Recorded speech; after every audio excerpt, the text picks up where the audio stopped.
What is up, everybody? Welcome back to another bonus podcast of the Cousin Cecil Show, where we are with another comic book creator.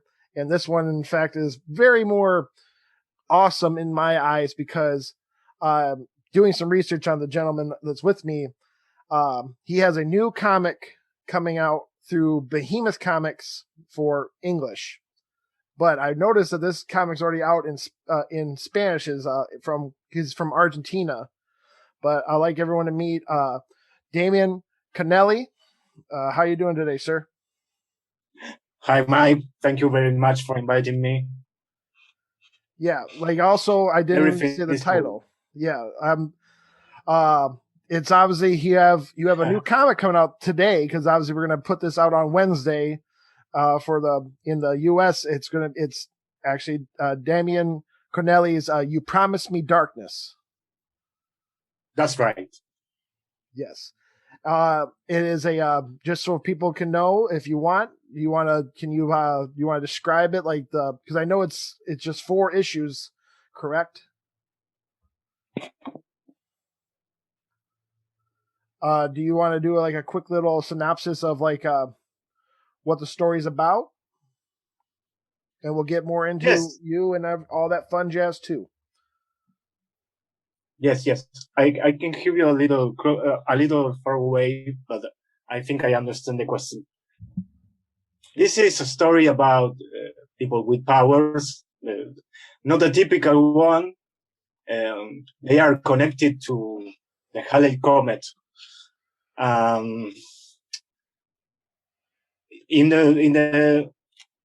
Sorry, I have a delay.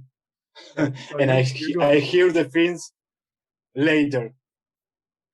This is what happened with technology. It is a story about 2 sibling brothers with special auras connected to the Halley Comet. Sorry, wait. What's up? Oh no, I can also describe it. I'd say it sounds good on this end. It's a little delayed, but for me, I can hear it pretty good. Even to help you out, for more like that.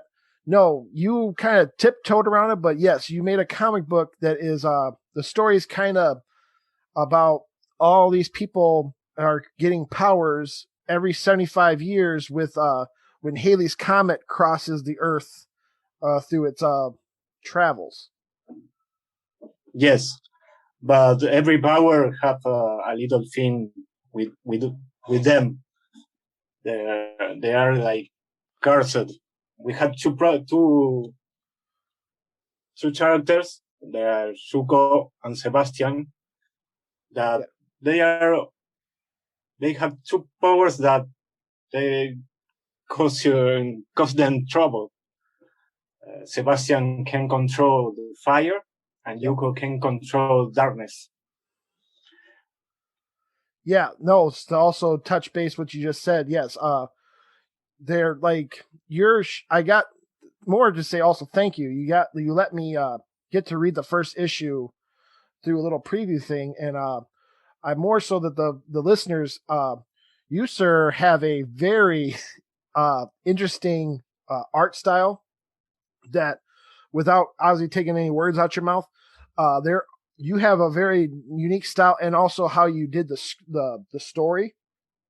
I got some really good in a positive way, like Gerard Way's Umbrella Academy, or I love Gerard. Yes, and well, I can tell by how you're because when I say weird, I'm saying weird in a good way. It's trippy and it's actually very awesome, and I kind of dig the black and white. I ain't gonna lie, it'd be really cool to see some spots that were like it could just be a solid red, but obviously with your black art style, but I do like the weirdness, because obviously I don't want to spoil it for anybody because this is going to be on the day that everyone can go pick it up, but it has the very interesting with the idea of we met the 2 that have you call them auras, I believe, in the translation for their what, please. the powers of the characters are they're called auras in your like translation, right? Yes, it's like a spirit. So Spirit. we call it auras because it is the thing that surrounded the spirit, and this is connected with the comet, and it's like a back and forth energy that can go. Right. So this is weird because I had to investigate about the comet. I had to investigate when the dates, everything about it, and it was so interesting about it that I finally get all the information to make the whole story.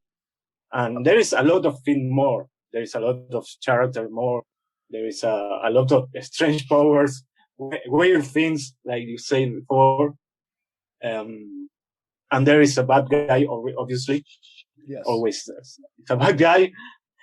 And it is influenced by the pandemic in in in one way. All the characters I made for this comic was created a long time ago. I am mostly a writer. I draw since I was 15, but I had to. I didn't draw in years because I have an accident in my right arm. Oh, really? And yes, I had 3 surgeries in my arm. I can draw now, but for almost 20 years, due to the accident, I didn't draw, and I dedicated my career to writing. I got a lot of books published here in Argentina, but only writing. This is my first comic book, like several author. No, and I want to say congratulations to that news because thank you very much. We're gonna get into also you too, but to even leave off on that first issue for the listeners, or even people who go to their local comic shops Wednesday, and if this is why I like the weirdness, and go back to that word weirdness in a good way, like we have the Haley's Comet creating powers. And then we also now, of course, it's a power one, so we have one that can do a premonition for the future, and the conflict that the first issue brings up involves pie out of left field for me because of I wasn't expecting something so modern for like the event because the show or the comic book is like involved in like 2012 when a number one hit single hit the world, and you use that as your backdrop as your as the story. And I actually, if I love that your art style of, I'll even say it like just like it involves you made a story involving Psy Gangnam Style, and that is kind of just it's kind of crazy to hear right now because of you can say the name. Because I had to change the name for the comic. Oh yeah, because we can get in problem, but you already know he is. Yes, no. When you see it, because what would you say your type of art style is called? Like if someone like was like going like to school and say, I want to learn how Damian Connelly does his art. What is that art style called? Oh, this is. I had a lot of influence in my art. Always black and white artists like Frank Miller, Paul Pope, Jose Munoz. I don't know if you heard about him. Oh no, that's it. Because obviously people might listen to it. Because also I was going to do a touch base because right after I ask you that question, I have a English translation reference to answer after you too. So yeah, no, tell it. What's your inspirations for your art? I use a lot of things because I I have a technique that combines pictures and drawing. I work in digital, but I work very specific with white. You see black everywhere, but I work almost specific with white, creating white areas to get the black more intense. Yes. I don't draw everything like that. I wrote this comic book especially in that way because with this name I can draw in a different way. So and I take a lot of things of graffitis also. I'm working with shadows first. Yes. I put the shadow first, and then I put the character. Right. So no, right, and then the idea that I was trying to say for the listeners, if you anybody knows that distinct picture of the Obey company of that man's face of that style, that's the style of the comic book, which is cool.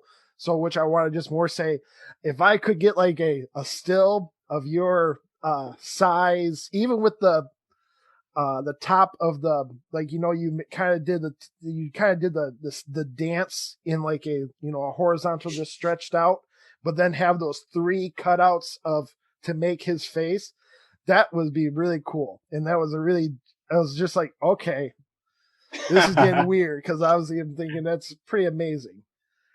there was another sequence that didn't came out in the comic finally because we had too many pages that it was the Gangnam style all full dancing. Oh yeah. No, I think it's also funny just because without knowing about this comic, about 2 months ago, the game Fortnite has the Gangnam style dance. So I'm like, oh wow, it's just hit close to home. So I'm like, oh, that's neat. Uh, let's get It more. was a signal. Yeah, it's a big hit. My kids and my son, well, both all my kids like that song, but no, my son in particular recently listens to it, and he's going to be 4 in May, but he does the dance and everything. So I thought it just hit home. How about let's get more into you. How'd you? So like I did some obviously research through. I've noticed your Instagram's a lot more popping than your Twitter. Yes. Here in Argentina, we use more Instagram than Twitter. I was more curious on because like I kind of tiptoed at the beginning. Well, maybe because I'm in the States, I'm more used to the opposite, where we obviously have like a DC or Marvel or any of the comics come out, and then they get transferred from English to Spanish, and it takes a couple months or maybe a 6-month difference to transfer. I saw Yes, right now is 3 months. Oh, Here 3 months. we have, yeah. Well, the reason I brought that up because I was like, all right, and I'm like, what? They already have the whole series out. There's issue 4 is already out there. I'm like, whoa. There is a secret here. There is a secret because the edition that came out here is not the same. Oh, really? I redraw every page. Every page is new in the Behemoth edition. The edition here was made in digital only. Oh, okay. Okay, so it's never went to print, right? Like never. There's not like a physical book in Argentina right now. Is there? No, Just no. And it is different because, I redraw everything. But it wasn't a thing, my thing. The Behemoth publishers don't want it to make the redraw, but I needed to do it because the first version, the version has a lot of errors that I want to get well. Right. No, and then let's break it. Let's take a step back about you. So, like you said, and also your description, like even on Instagram and your Twitter, and I also want to hear about this accident a little bit more. No, but so you are you used to deal with like this is your first comic with a publisher like Behemoth Comics. But you mind telling me like what you were working on with like I believe it's called like Shadow Cat, and then also I forgot the one, but the one that obviously has your digital publication of You Promised Me Darkness, the one with the bug as the logo. Cajas de insectos. Yes. Es box of box of insects might be the translation. Box of insects. Okay. Shadow Cat, Anna Shadow Cat is my translator, and also she draw and made the cover, the cat cover that was in incentive cover. I think it was a cover that came with 5. If the comic book shop buys 5 issues, I think they give you one of them. Well, so she knows, and she is my translator, and works with me in the publisher. Nice. Well, just so she knows, I have that incentive cover coming to me. It's in the mail, so I got that issue. I have that cover coming. It's a beautiful cover. Yeah, I like the cat. I ain't gonna lie.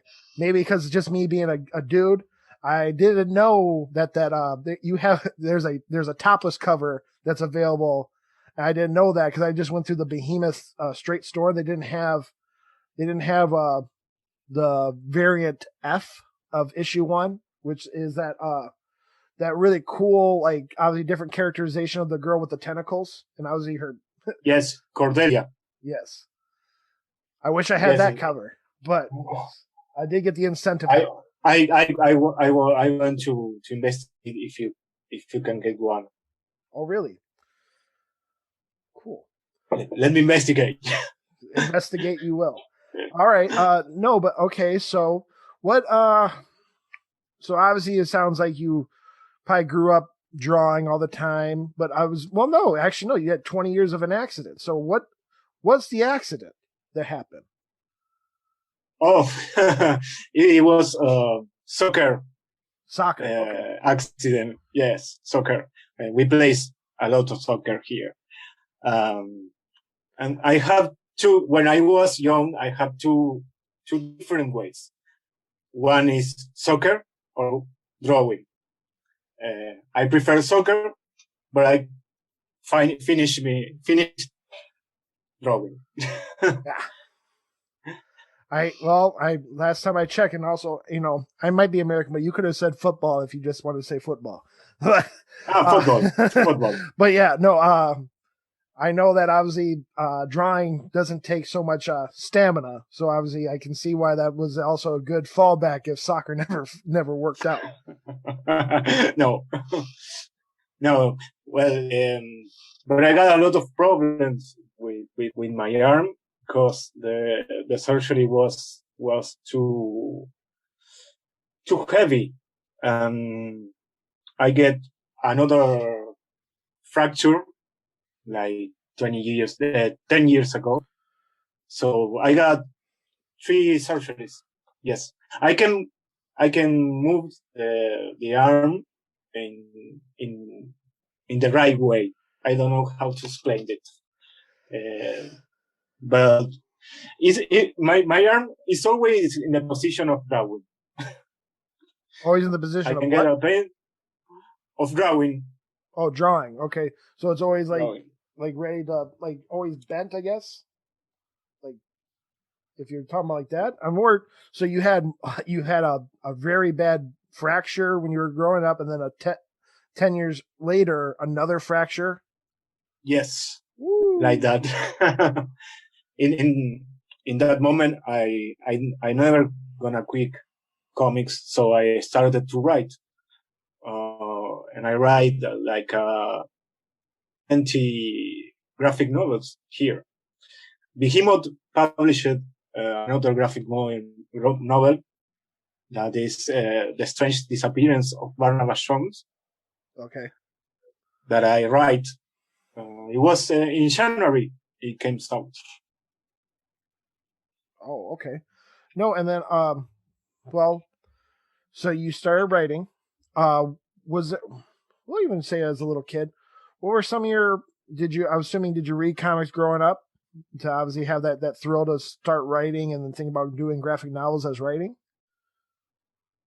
Yes. What what were some of the ones when you were growing up that you like? Doom Patrol. Doom Patrol. There you go. I was more because it's like throwing a line out. I'm like, I know there's something weird going to be said because I'm like, I see his style. I know what he likes. I bet I was not going to assume you like Doom Patrol, but I was like, Morrison is my god. Who? Grant Morrison is my god. Grant Morrison. Oh. What? Grant Morrison, the Sandman, Neil Gaiman. Nice. Sin City, Miller. A lot of things. I read comics every day.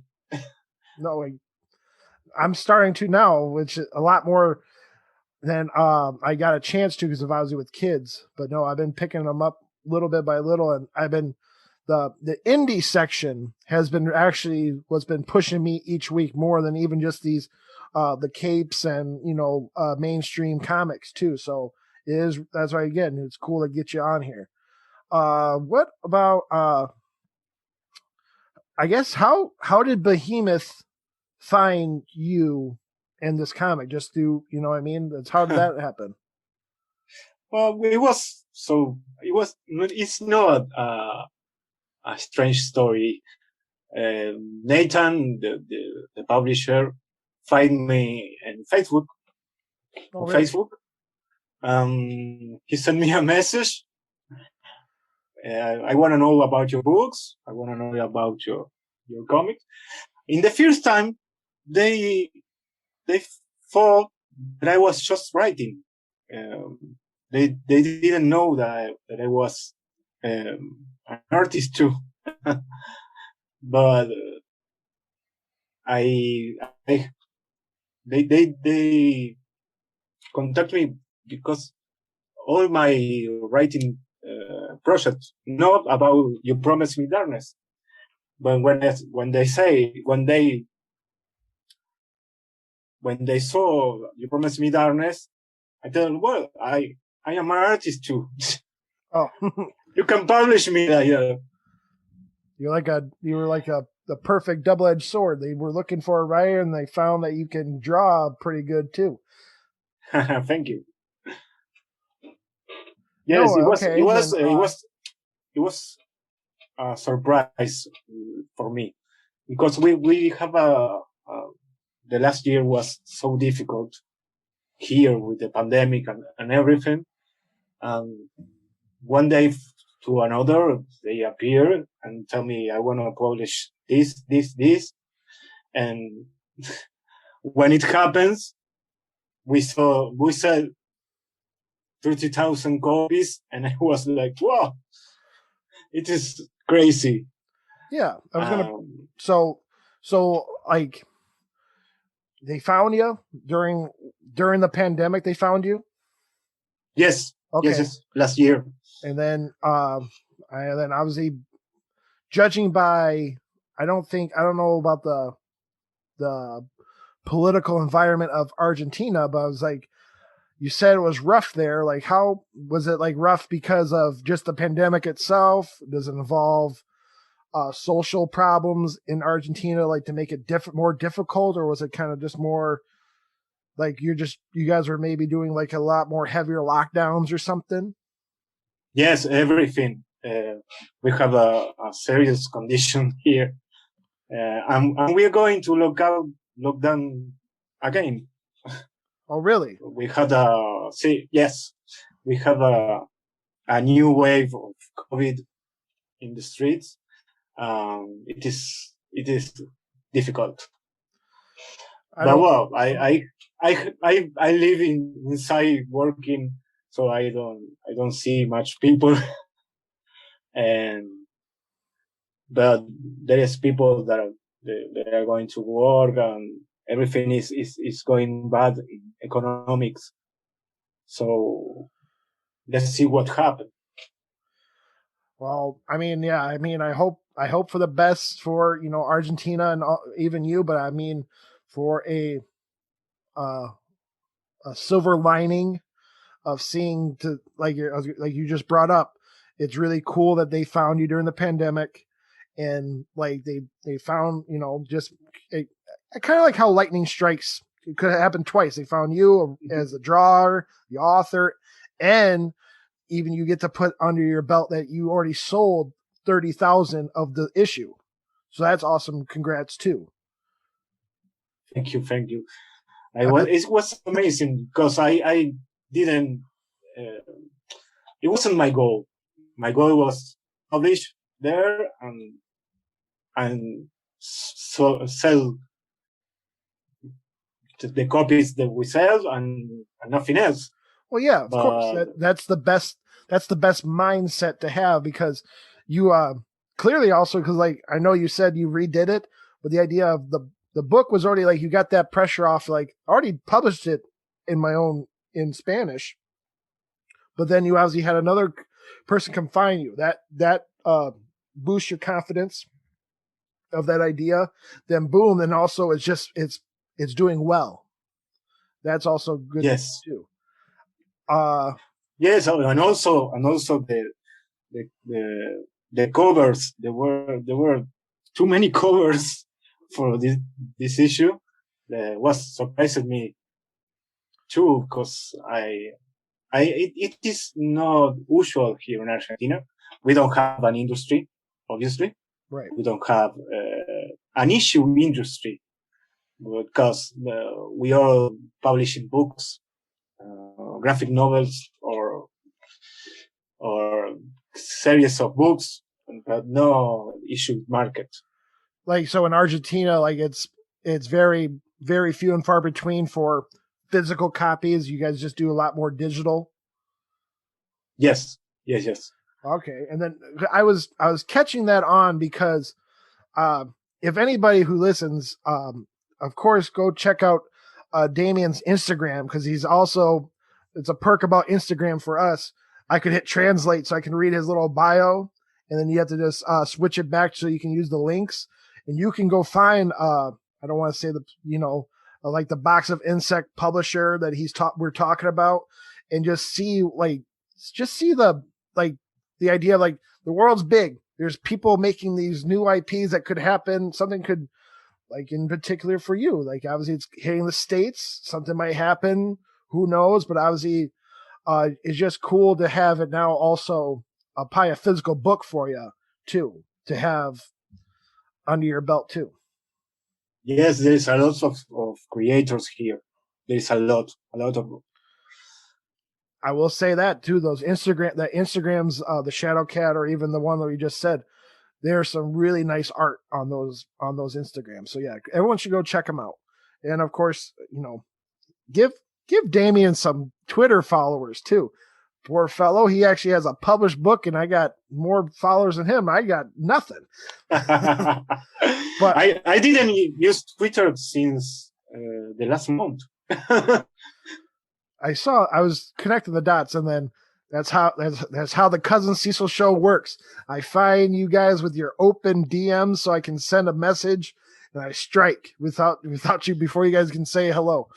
But what if this book, or even like down the road, because I'm assuming you probably got, I don't think you're probably allowed to say, but is there more coming down the pipe for you, and maybe with Behemoth, with like a new story?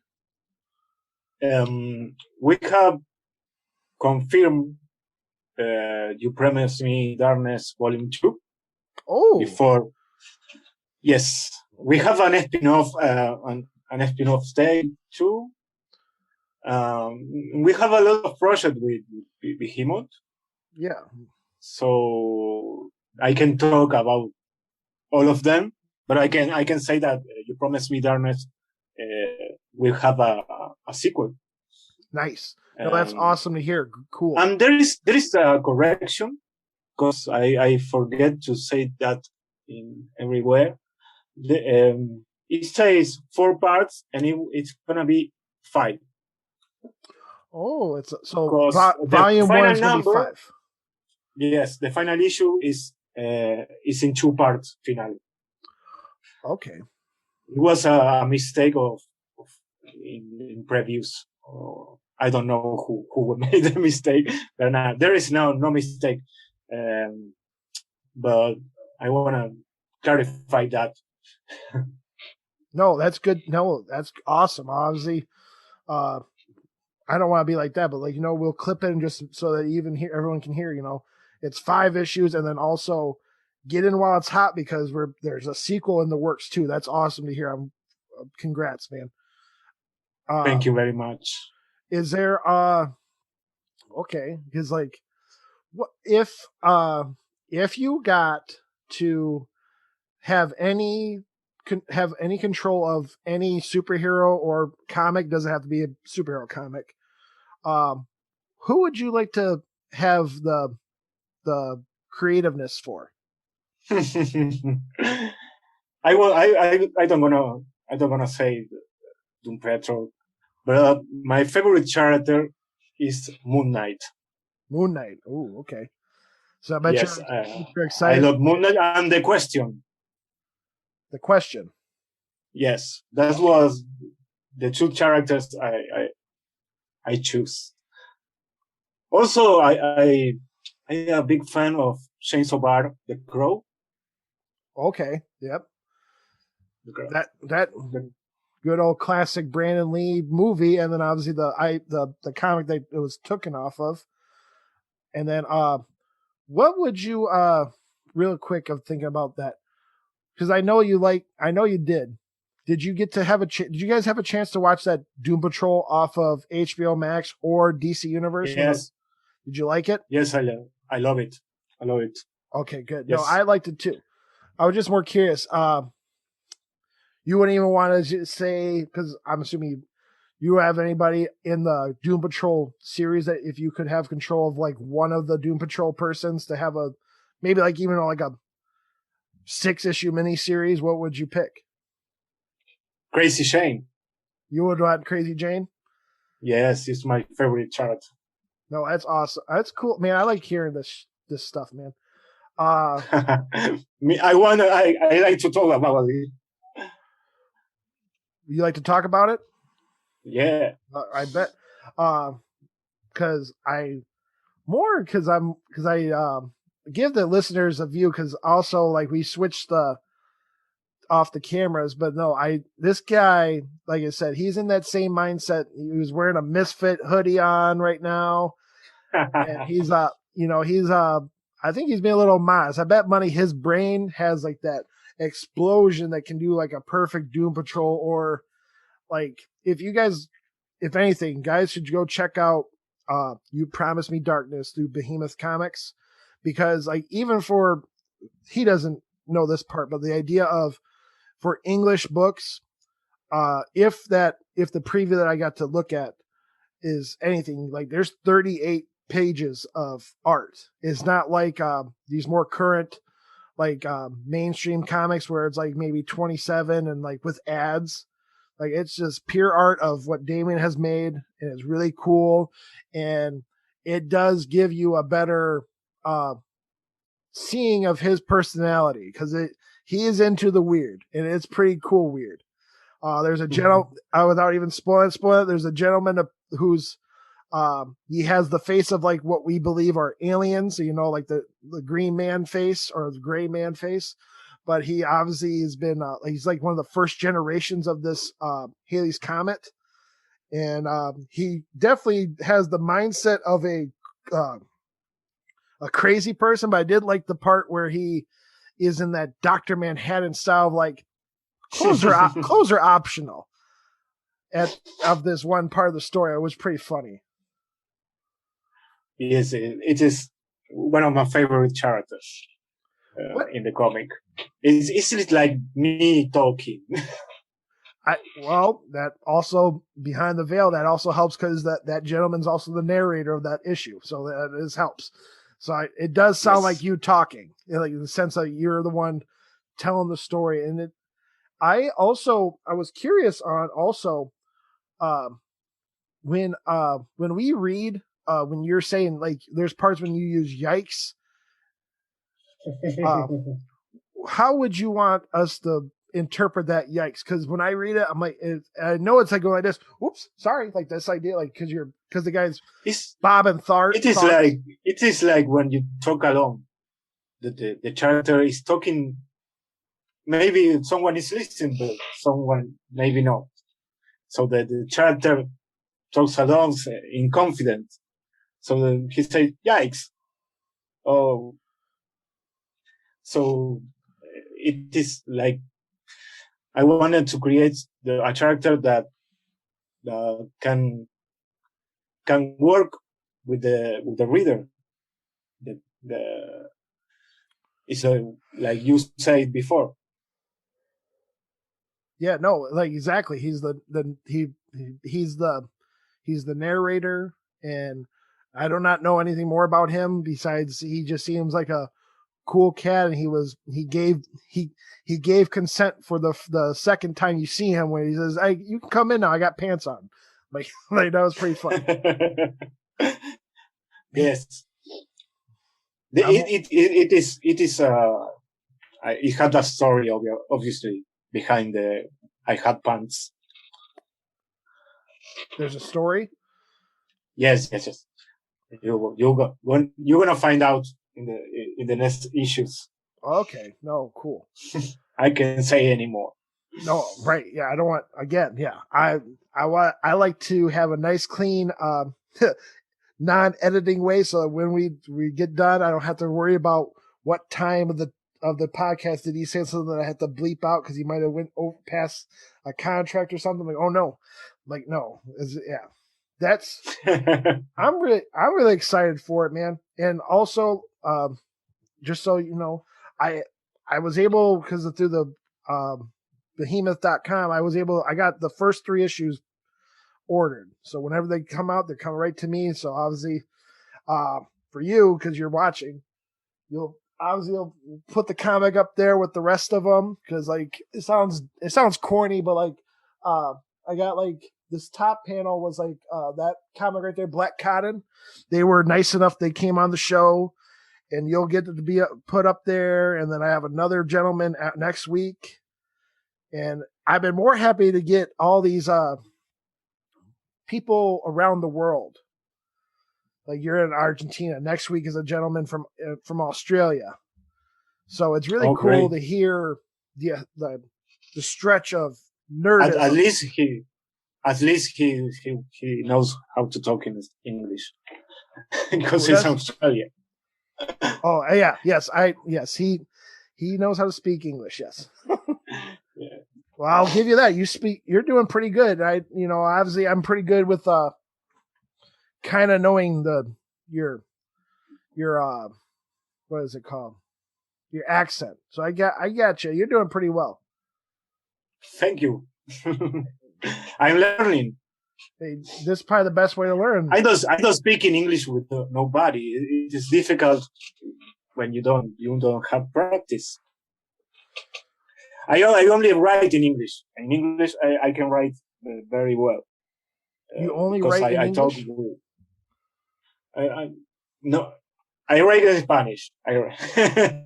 But when I talk with someone, I can write in English very well. Okay. I think.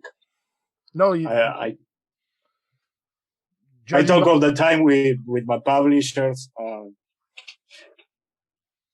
and but never have a chat with boys. with boys? Well, we never have a chat live, so always writing with everybody. Oh, okay. No, and then uh you kind of said it before I hit record. Your last name's Irish, right? You Yes, said so. Why? How's that?